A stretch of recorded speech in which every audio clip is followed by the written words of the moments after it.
Hi, I'm Russell Mahoney, and today we're going to be making a pizza bread pastry. Now what I really like about this recipe is that it's very simple to make, the ingredients are very cheap, so let's begin.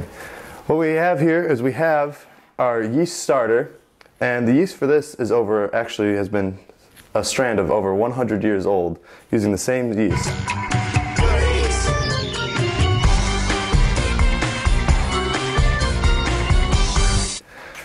We also have 2 cups of flour, 1 bag of mixed pizza cheese, and 1 whole can of tomato sauce, or pizza sauce, and also salt.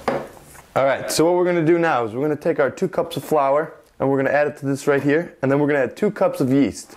Now what I like to do for a little bit is I like to just lightly flour the pan before putting the yeast in. Kind of helps prevent it from sticking and everything. So, we have our yeast right here.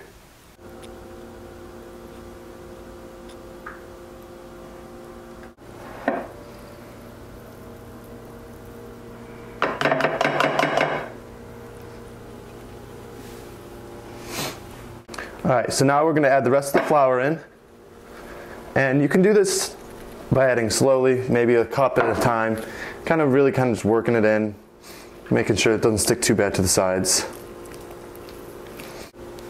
Okay, now we're going to add the rest of our flour.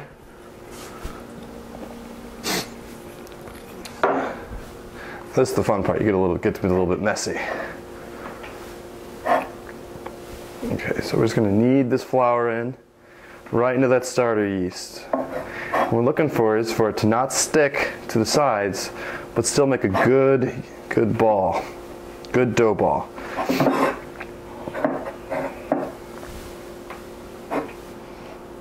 Once we get a nice solid ball that you can take out and have in your hand, we're going to transfer this to our pan.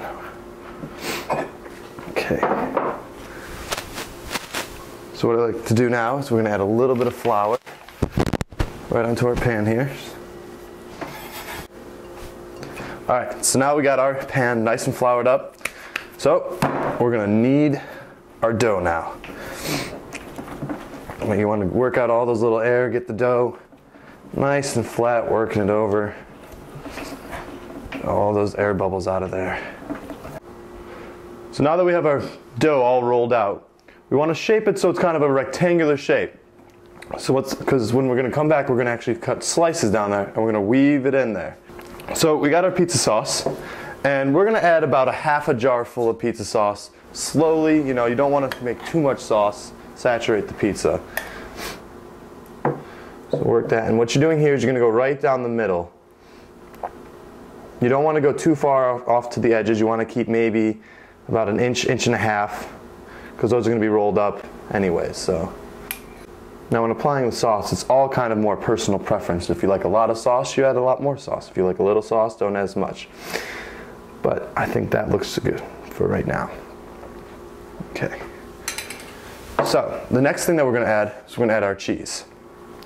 Now right here we have our pizza blend cheese, and I like a lot of cheese, so we're going to be adding this whole thing. Now the great thing about this recipe is you can add a variety of other things. You can add pepperoni, any pizza topping you want, ground beef, tomatoes, whatever you want. But we're just going to keep it simple tonight and just have cheese. So once our cheese is caked on nice and thick, I'm going to leave a little bit left over just to add right on top of that pizza bread. Just going to work that right on the sauce. Alright, so once all of your pizza toppings and ingredients are in place, we're then going to begin cutting strips along the edge. Now you want each strip to be roughly right up to the pizza topping and about an inch to an inch and a half thick.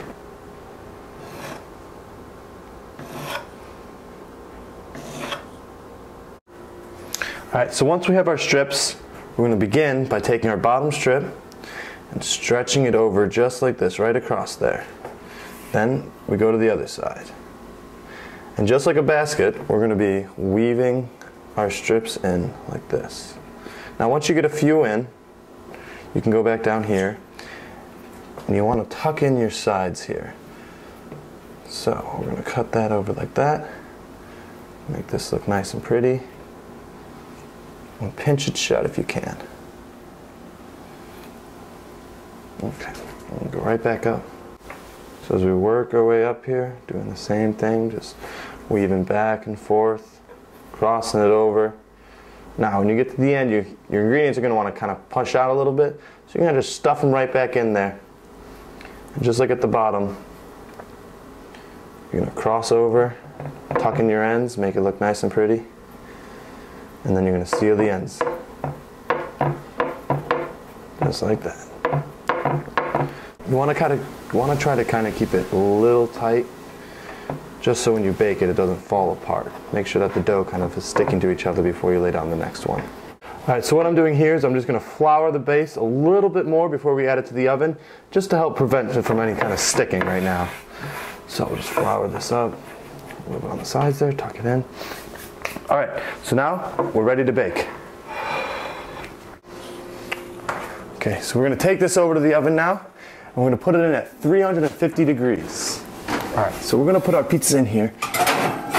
Now, we're going to let this cook until it's a golden brown, normally 30 to 45 minutes, roughly, checking periodically to make sure it's getting a nice golden color. You want that.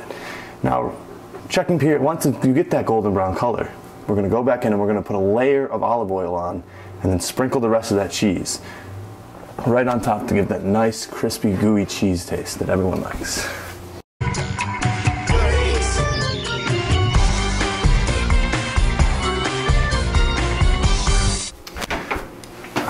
All right, so we've let it cook now for about 30-35 minutes. We've added our olive oil and our layer of cheese right on top, and it's a perfect golden brown, just the way we want it. So let's cut it open now and see what we got. All right, so we've let our bread cool, and now we're gonna cut it up and see how it looks.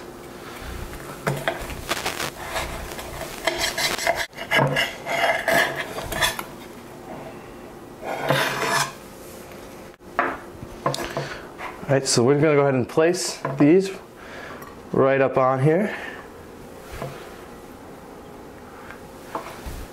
To that, we're gonna put a nice little sauce for dipping right in there. And there you have it, cheesy bread pizza, ready to serve and enjoy.